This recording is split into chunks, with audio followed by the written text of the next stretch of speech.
Well, it happens. The Islanders are eliminated. They lost to Tampa Bay by the score of 2-1 in overtime and have lost the series 4 games to 2. What I'm going to do first is I'm going to talk about the game and then I'm going to get into the Islanders season. Just so we're all clear here. I honestly thought the Islanders played one hell of a game. I do, however, have one critique, actually a couple. But my main one is Noah Dobson. With the exception of overtime, Noah Dobson looked absolutely lost. He looked nervous as hell. Understandable that this is, his first playoff game. But this is an elimination game. And kid, you best put your best game out there. And guess what? He didn't. He looked scared. He looked frightened out there. The only time he looked good, really, was in overtime. But aside from that, Dobson looked absolutely horrified out there. He was lost. He was frightened.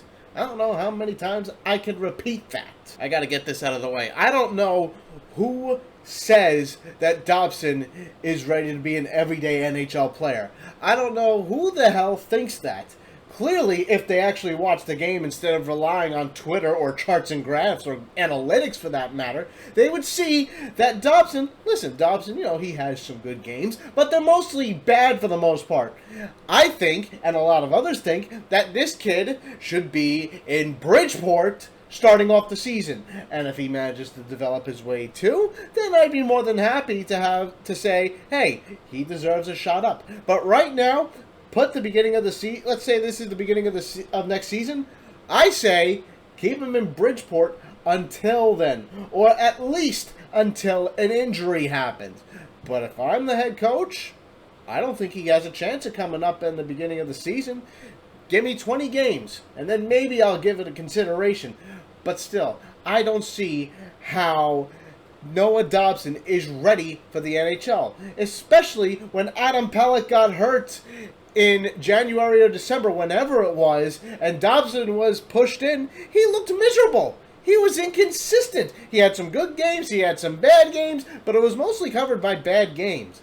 And the fact that he played yesterday is questionable. Now, I'm not questioning Barry Trotz, but I question Noah Dobson's ability, especially in a high-pressure game. He obviously didn't look the part, and I wouldn't blame Lou Lamoriello or Barry Trotz if he starts in Bridgeport under hopefully not Brett Thompson next season. Another thing is the Islanders' power play. It's miserable. They had a power play in overtime, and guess what happened? That's right. It kept going out of the zone. Tampa kept clearing it, and the Islanders kept having to circle back and bring it back just to have it cleared again. This power play of the Islanders is too predictable. Hopefully something changes next season, but we'll see on that. And Barzal, well, the game-winning goal, you could say, is on him, seeing as he lost his man. And, well, we all know what happened after that. Tampa won, and then the handshake lines came up, so, well, there's that. Tampa gets to keep their playoff beards and continue to play hockey, while the Islanders get to shave off their playoff beards and don't play any more hockey. Oh, how wonderful. Some good things that happened in this series, though, and in these playoffs, was A, the penalty killing looking absolutely solid. B, Varlamov standing on his damn head for damn near the entire series, and the entire playoffs, mind you. And scoring really wasn't an issue for this team 5-on-5. Power play, like I said, that's a little different. But 5-on-5, scoring really wasn't much of an issue, and I'm happy to say that. Now, for those people wanting to bash Barry Trotz out of all reasons why they would, I don't know. Maybe because they prefer someone else. I know some people prefer DJ Smith of the Ottawa Senators because he's all for analytics and charts and graphs and sabermetrics and all that other BS. But I don't get why. It's not like Trotz is the best thing to ever happen to this damn team since damn near Al Arbor. But I don't judge. I just point out.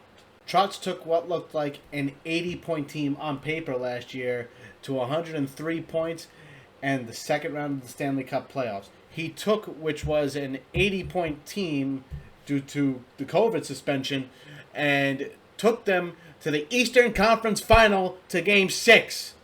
Name me a coach who can do that to this Islanders team. I'll tell you, no one. Not even your precious DJ Smiths or Doug Waits or anything like that. I know I sang that Doug Waits' praises and Garth Snow's praises a while back, but thank God I woke up and realized, holy hell, what the hell am I thinking supporting these guys?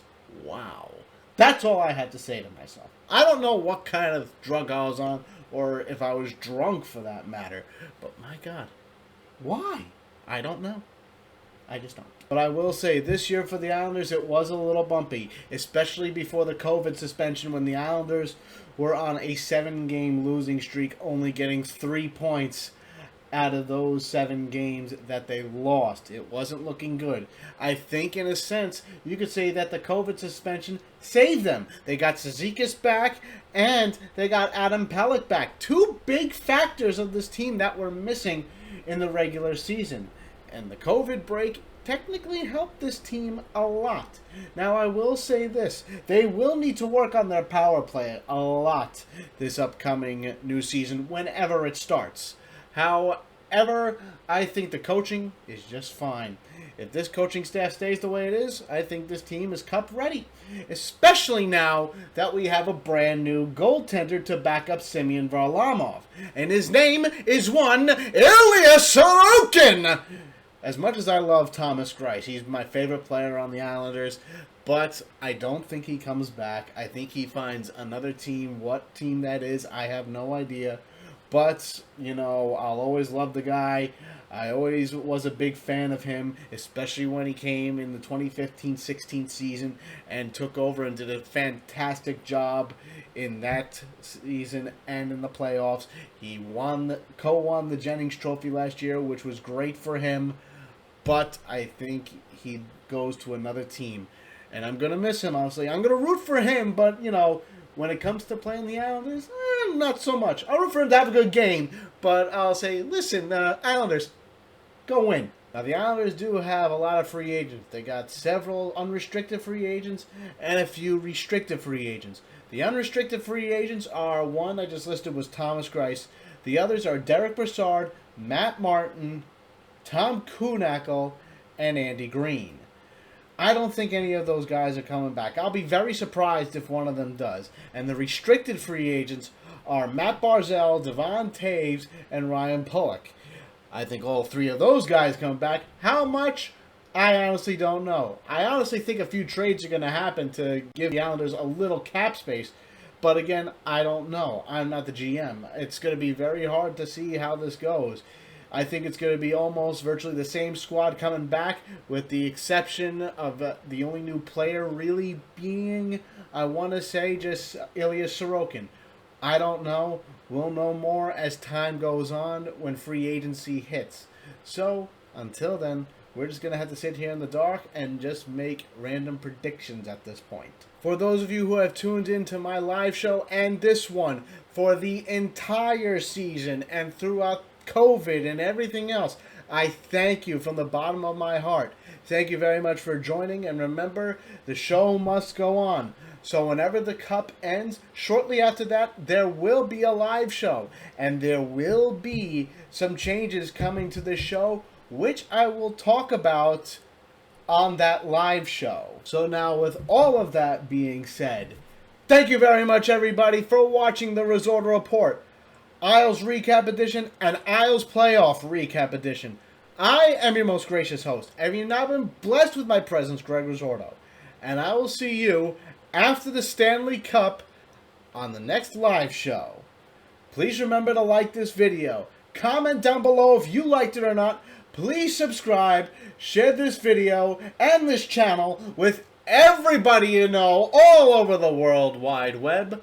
Follow me on Facebook at The Risorto Report. Follow me on Twitter. Link is in the description. And as always, let's go Islanders!